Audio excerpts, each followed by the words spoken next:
So I've had several requests on some more information on poultry shrink bags, and I do have these in one of my butchering videos, but I wanted to kind of do a video just on using them.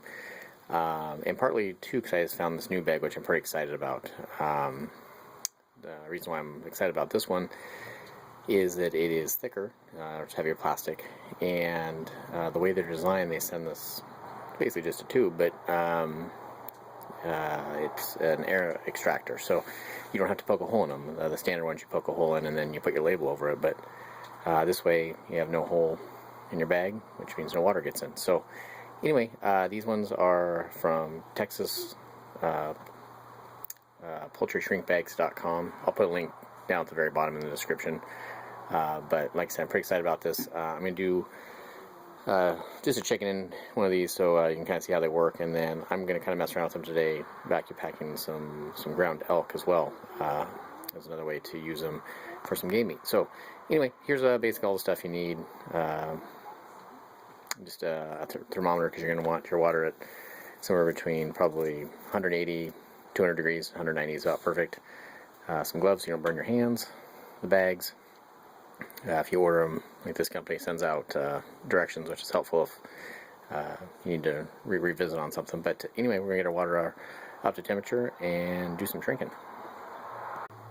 Okay, so we got some bag stuffed. I'm just doing one chicken today. I figure since it's a poultry bag, I should probably show a chicken. But this is the part I'm excited about. This is all some ground elk that hopefully using that tube is going to be able to make it so I can do ground meat and some other game packaging other than just chickens. I know they work great for chickens, and I'm glad not to have to put a hole in the bag. So anyway, my water's just about up to temperature, and we're going to get started. So the next step is we're going to take our tube, which lets all the air out, and you just slide it inside the cavity of the bird, and then you're going to crank down your bag, and you take just a standard plastic zip tie, and you can kind of see down in the cavity, but you want it to be in there a ½ inch at least. And you want to get that as tight as you can get it. Okay, so now that's ready for the water, and we'll show you that next. So we got our temperature kind of right in that range of 190. It's a little warmer than that, and that's okay because as soon as your bird hits that, it's going to cool it down in this small pot. If you got a bigger kettle, you probably want to have it right on, but we're right at almost 200. So I'm going to turn this down and dip this first bird. Okay, so we got our chicken all in here, getting ready to throw it in the water. I use just a rubber glove. This is what I use for crabbing, but you can use anything. It's just you're not really submerging your hand, but you can burn yourself if you're not careful. So anyway, chicken's going in. I want it to go right down to the feet. You can see all that air coming out of there. Just about 5 seconds. Fully shrunk down, and we wait about 10 seconds before we pull this hose out, because that's going to allow any extra air that's in that bag to evacuate.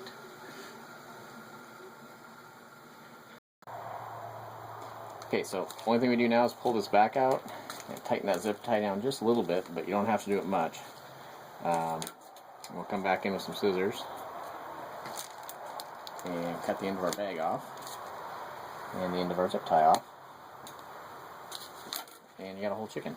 So like I said, the next step I'm going to, is kind of an experiment, but I'm going to move on to the ground elk and see how it does.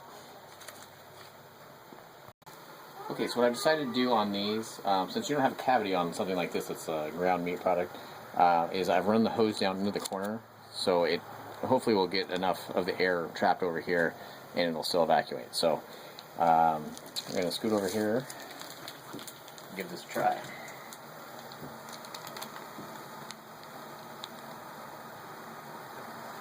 Okay, I'll let that sit there for 10 seconds. It looks like it's pulling the air out. It should be good to go.